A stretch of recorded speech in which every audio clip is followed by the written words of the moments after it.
There was one thing that, oh, two things that happened last week that I never put into the last blog, um, mainly because it was running on too long, but I thought I should make mention of it. Um, the, the work that I'm doing at the law firm, it gives me quite a significant and unique opportunity to see how people live in Zambia, and I'll explain. There was two things that happened last week through the course of my work with the practice that was really quite hard to deal with.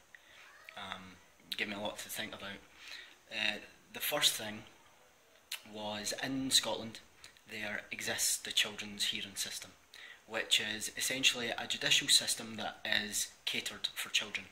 So if there's a case that comes up that involves children, where they're required to give evidence, for instance, then they will go through the hearing system to make sure they are dealt with appropriately and fairly. For instance, if a child is obligated to give evidence in a custody battle, the child will have options in how to give that evidence so that they're not placed in a difficult and traumatic situation, such as sitting in front of mum and dad and getting asked directly who do you want to live with. With my work in the practice, I was at trial in a custody battle in the Magistrates Court of Zambia, of Lusaka. And this young boy, must have been about 10, 11, was called in to give evidence in a small room, sitting in between his mum and his dad. And he got it tight from both lawyers as well as the magistrate, and it was quite hard to deal with, to see the child dealt with in that way. So I'm anxious, I'm apprehensive about other cases that I'm going to be involved with that are dealing with that, because the practice does deal with quite a lot of divorces and custody battles. The other one was much worse. We were in the magistrate's court, waiting to be heard. So we're waiting on the magistrate showing up. We're sitting at the bench with, it was myself, Oscar the advocate from Milner Catolo and Associates, as well as other advocates from other practices.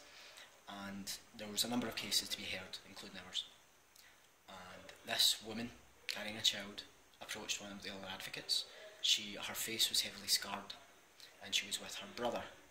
Now, she was speaking to the advocate in Nanja, which is one of probably the most prevalent customary language, or tribal language, that's spoken here.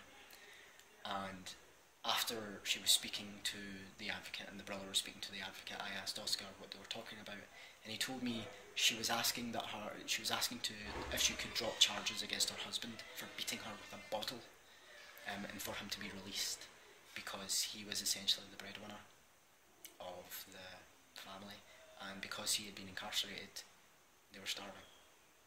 So she wanted her abusive, weapon-wielding husband released, so her and her child could eat. And it was heartbreaking. Apparently that's very common. The cases that are most common to do with that are the domestic abuse cases, and also people who abuse their own children. Going by what I've been told is these cases do come up quite a lot, and when the police are involved, it's quite likely that the victims will end up asking for a release of the assailant, just so they can survive. But like I said, I just wanted to have a record of that, because it's very troubling seeing things like that, and I don't know how many more I'm going to, because we are only that was in my third week that happened, so it's certainly a learning experience. I'm in the office. I have just returned from immigration, and I'm stressed. They have told me that I have breached the terms of my initial visa. When I arrived in the country, you pick up a visa from the airport, you pay a fee, and they give you a visa. They ask you why you're there. I said I was doing volunteer work for a charity. She says okay, she stamped it, and she asked when I was here till, because the initial visa is 30 days, and I says I'll be here till May, and she says okay, you need to go to the immigration office and you can get an extension up to 90 days for free if you provide evidence that you work for a charity, just a letter, cover letter. So I went to immigration today with a cover letter to be told I have breached the terms of my initial visa because I can't do volunteer work on it at all. Can't do any form of work on it at all, unpaid or otherwise, and I now need to pay an exorbitant fee.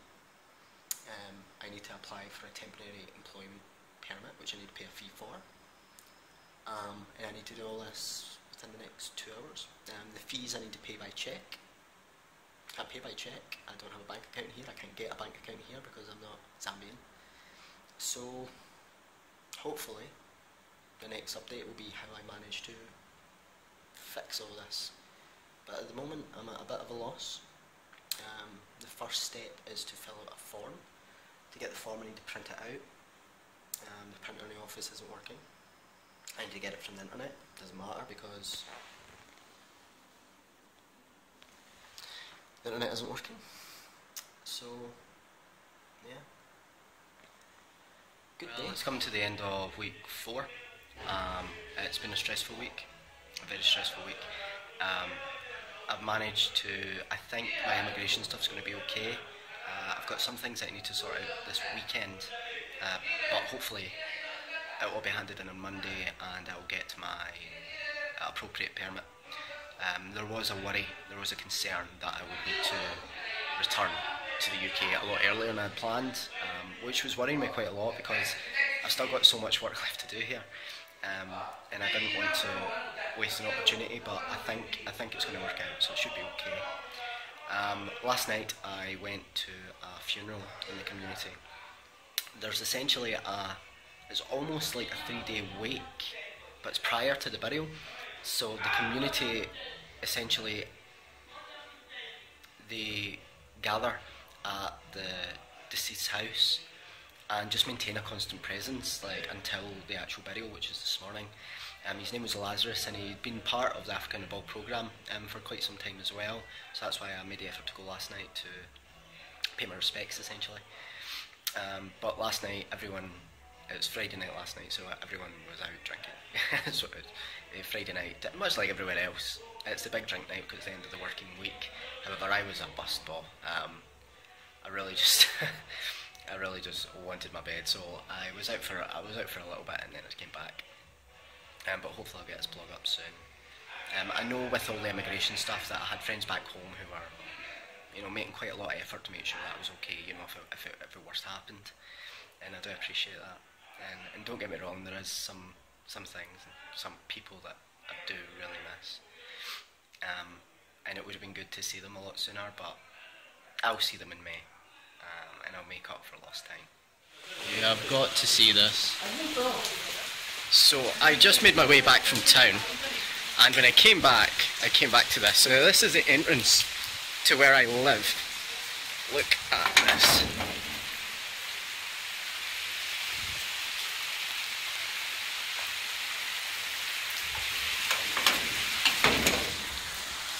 So I had to walk through that. So it was a matter of shoes off, socks off, trousers up to the knees, and wading through it. Rain in Africa.